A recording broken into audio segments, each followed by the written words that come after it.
On the occasion of your New Year's celebration, my fellow Americans and I extend our very best wishes for the prosperity and well-being of the government and the people of Vietnam.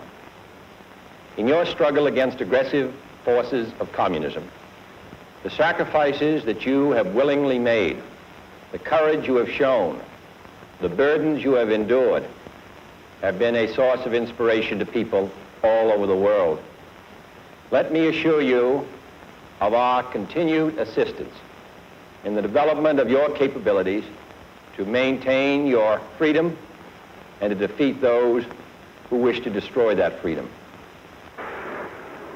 And so the Americans came to Vietnam. Other countries came as well to help the South Vietnamese. Australia, New Zealand, the Republic of Korea, Malaysia, the Republic of China, Thailand, and the Philippines.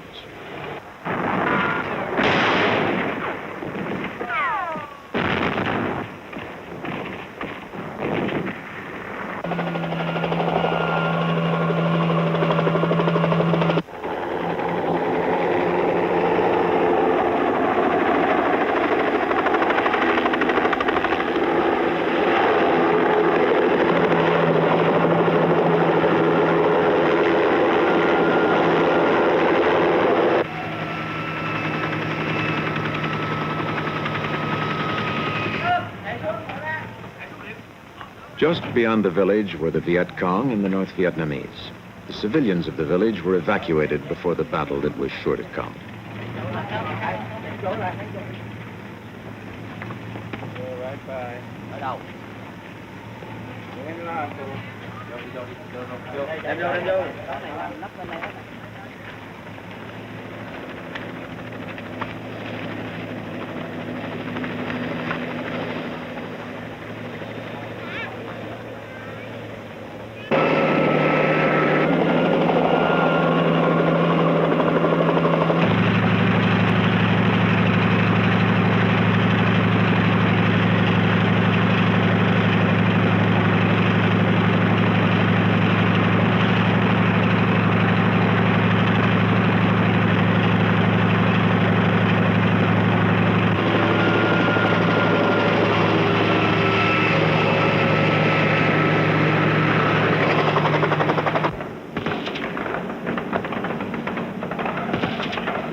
Discovered are the prisoners taken by the North Vietnamese and the Viet Cong.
The battle for today is over.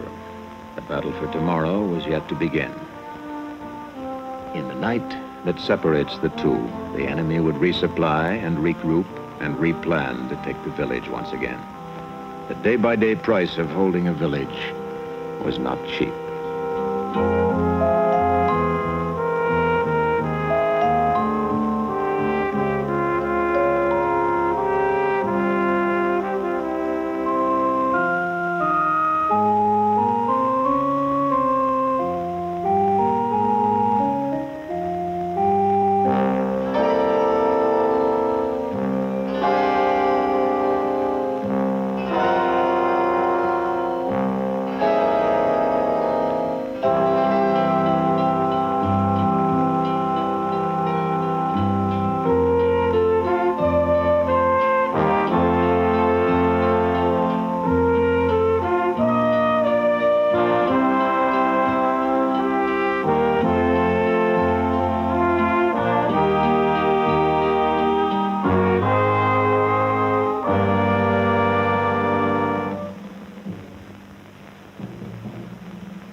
In the 1960s, 40,000 Americans were killed in Vietnam, and there were another 1,000 whose fate was not known. And the wives of the missing appealed to the representatives of North Vietnam. We are very puzzled about why they won't tell us whether or not the men are alive or dead. It seems a very simple thing for them to do. They have told many wives to come back and demonstrate against the United States government. And they implied that we should join the Women's Strike for Peace and that this would be the most helpful thing that we could do to help our men. Once we educate the general public, not only in this nation but worldwide, to the true facts that these men are in fact not being treated the way Hanoi would like to paint the picture, then I believe public pressure will be brought to bear upon Hanoi, and they will be shown up for the dishonesty and distruth that they are putting forth. We tell the world, we have not heard, we do not know. Please just let us know if our husbands or sons are alive. This is so little to ask. I've gone to see Senator McGovern since he has been to Paris and has talked with the North Vietnamese. I have written to Secretary General U Thant at the UN, and I have written to Xuan Thuy several times, have not received a reply. In one of my most recent letters to Senator Fulbright, I said, last summer I wrote to you asking for an appointment with you and expressing the idea that the most vociferous critics of the war had very probably lengthened the war and thus had a detrimental effect on the possibility of release for the prisoners. At that time, you refused to see me on the grounds that my idea was so preposterous, and that was his phrase, that visiting with me would serve no purpose. We're going back today to Paris in hopes of finding the information that we originally went there seeking. On September 17th, the North Vietnamese promised to send us letters regarding our husbands' status and well-being. We have not to date received those letters. We still want to know about our husbands. We want to know what we can tell our children concerning their fathers. Well, yes. At the beginning, the real rough treatment came at first when they were trying to get military answers from you, and then after that, they tried to force you into appearing before these delegations to say that you had received humane treatment. and they would, throw rocks at you and hit you. And one of the little ones came up and hit me in the side of the mouth, and it dislodged a filling. But and then once I got to the camp, they refused to give me medical treatment, saying that I was going to die in 4 hours if I didn't give them information. I just finally passed out. The North Vietnamese tried to get Lieutenant Commander Stratton to appear before a press delegation and say that he had received humane and lenient treatment. He refused because his treatment hadn't been humane. He had been tied up to ropes, with ropes to such a degree that he still has large scars on his arms from the rope burns which became infected. He was deprived of sleep, beaten, had his fingernails removed, and put in solitary, but the North Vietnamese insisted that he make the false humane treatment statements and threw him into a dark cell alone to think about it for 38 days. I feel a strong obligation to the men back there. They know that I'm going to come back here and tell the truth, and that's what they wanted.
A great free debate, perhaps the greatest of all time, surfaced in the United States, and the country gave birth to 100 voices in universities, in town halls, on television, and in Washington.